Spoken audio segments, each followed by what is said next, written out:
My closest friends is an atheist, and I've asked her why she is, and she told me that she's read the doctrines of many theologies, including Christianity, and as soon as she got to the part in the Bible where she read about Adam and Eve, and they said, or it said, that woman shall suffer the pain of childbirth for the sin of Eve. She told me, I stopped reading because I refuse to believe in something that doesn't believe in me.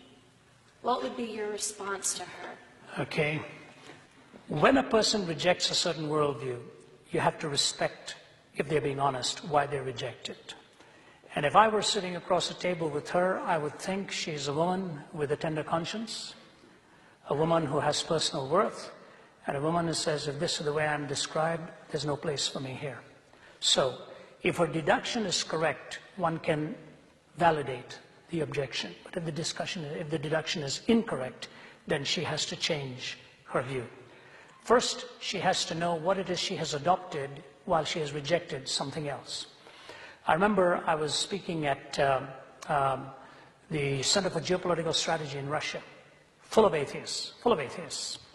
And God gave me the privilege, actually, of seeing the general come to Christ. So he invited me to speak there, but he says they'll be pretty hostile. And they sure were. They were going like this the whole time I was talking. And at the Q&A time, one guy, the fellow kept going like this, shot his arm up in the air and stood up, and he said, you've been talking about God the whole time. He said, what on earth are you talking about?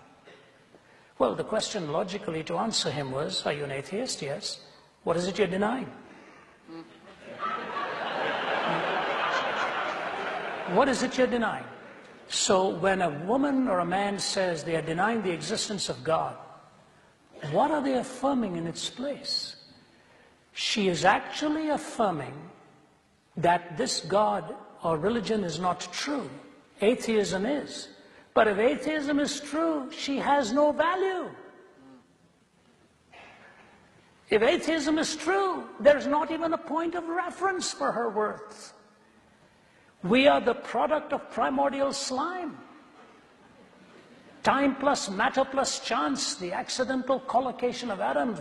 Here we are, a blip on the radar screen or a screen of time. That's exactly what Bertrand Russell said, that this whole edifice is doomed to extinction.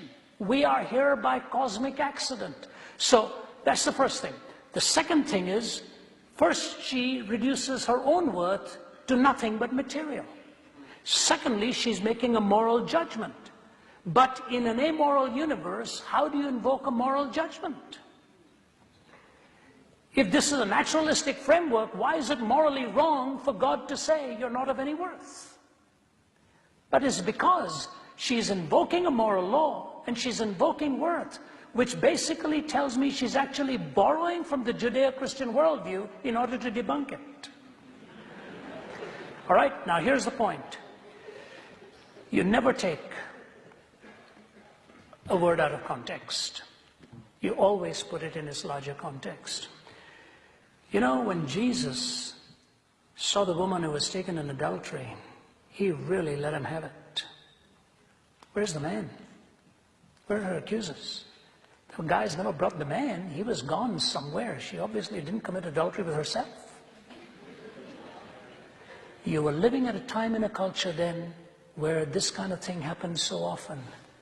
He writes some letters in the sand and he says to her, neither do I condemn you. Go and sin no more.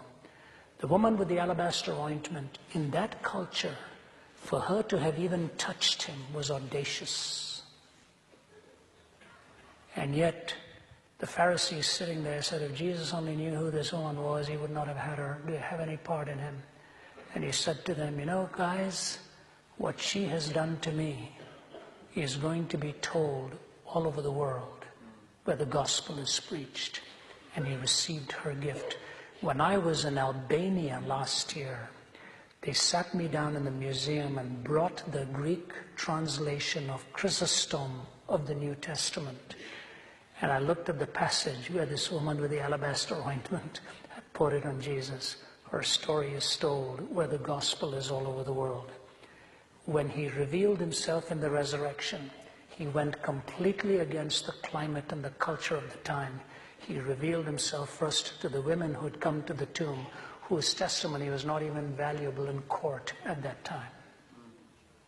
So if you see the special place he gives to womanhood and the glory that he has crowned, the charm and the mystique of womanhood is both in its intellect and in its mystique.